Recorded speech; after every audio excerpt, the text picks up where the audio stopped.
So continuing on with section 2.8, some sample problems from your homework. I'm on number 7 from your 2.8 homework, and the next thing says to do this little new symbol. I haven't talked about it in the last video, but this little open circle, we say f of h. It means h plugged into function f, a function plugged into a function. So f of h, and then this one has a number to plug in. If there's just an x here, we just plug it in as the function h plugged into function f. We plug all of this into that.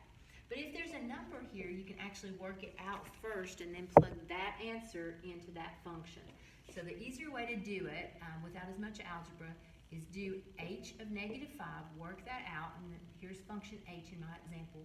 I'm going to plug that in for the x, and I'll have, there's a negative here, and then I'm plugging in a negative, so a double negative, which makes that +5 plus 4, or 9. So h of -5 is 9. Then you take that answer and plug it into function f. So with this composition, we call this, or the little open circle, it means this answer or this function plugged into this function. So we're able to work that out since they gave us a number, work that out, plug that into function f.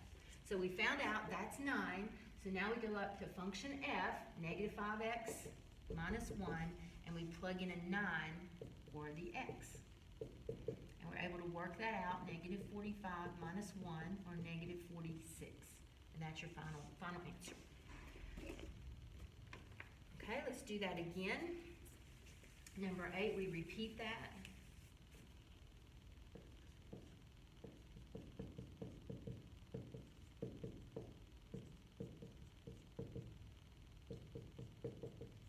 Okay, so this time we're doing h of f, sort of, I guess that's what we did earlier.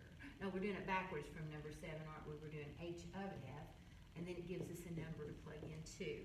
So this time we're plugging in function f into function h in that direction. You know, this one, the innermost one, is done first and then plugged into the outer one. So f of 2 in my example, so I'll go up to function f. This is the x value, always in this parenthesis. So we do -3 times 2 minus 1. Work that out, that's -7. Then we take that answer of -7 and plug it into function h. So function h, I have -x plus 5. Change your x to -7. There's a double negative happens there, so it makes it +7 and 5 for a final answer of 12. Okay, then on the next one, I don't have a number I'm filling in. I just have more an algebra base. On number 9, we have two functions, f of x equals. Now we start like this, giving you some sample functions to use. These could be whatever. Then it says do f of g and just leave it as an x. So instead of giving us a number to plug in, we're going to have to do just some algebra here. Just leave it in terms of x. So there's function g. So we take all of function g, the inner one, into the outer one. So we plug function g into function f. If it would have more than one x's, you plug it in for all the x's you see. There's just the one x there. So -6, instead of x, we plug in 5x plus 7. Then we have the plus 9. Distribute and clean that up. Again, we don't have a number to plug in, so we have to do our algebra stuff to that, you know. What is that? 39, -39. And then this is how we leave that answer. That would be f of g of x, leaving it just an x.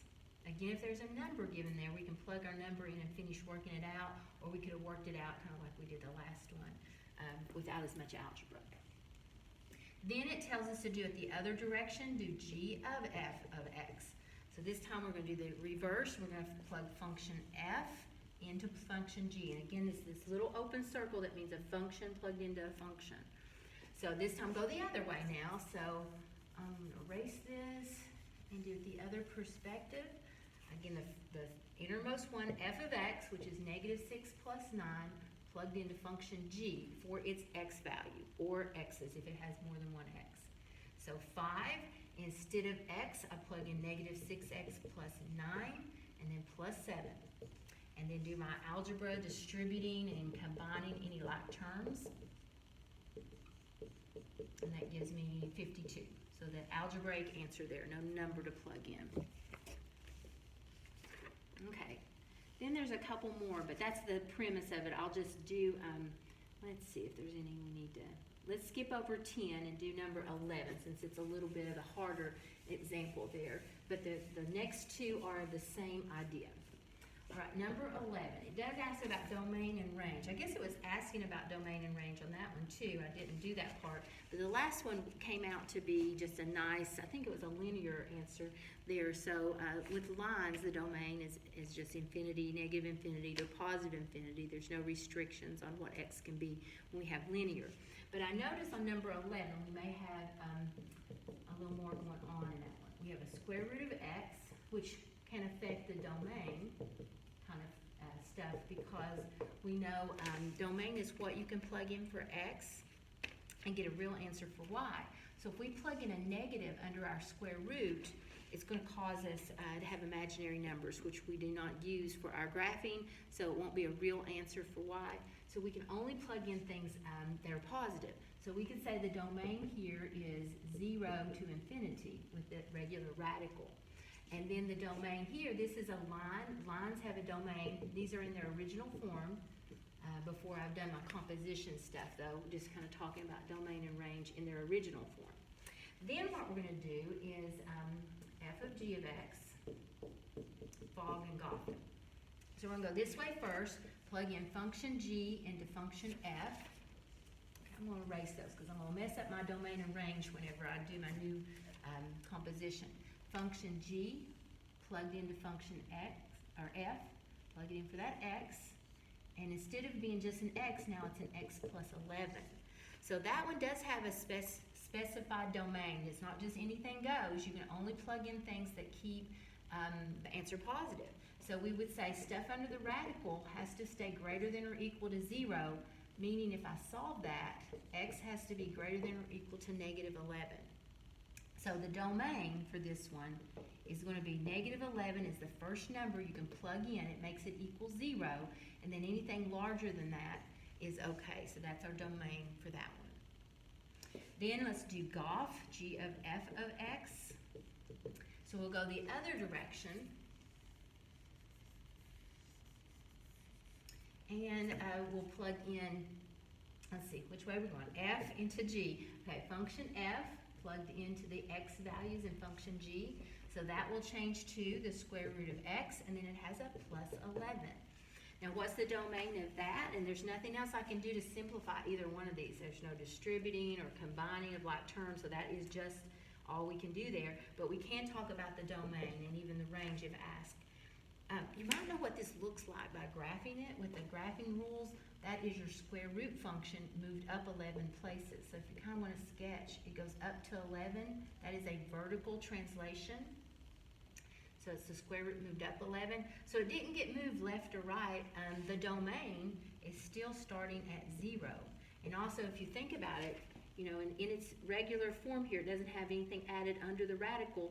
So the original domain of a radical x is 0 to infinity. You can plug in 0, square root of 0 is 0, and then anything, as long as it's positive, you can plug that in for x. And then that doesn't really affect the domain because it's a vertical translation. You can see on the graph it just moves it up 11 places. So the domain starts here at 0 and then goes to infinity. If asked about the range, though, the range starts at 11 and then goes up to infinity. But it only asks you to give the domain on these. All right, I hope that will help. If you have further questions, always let me know. I can make some more videos or talk further about these. Just reach out to me as you have questions.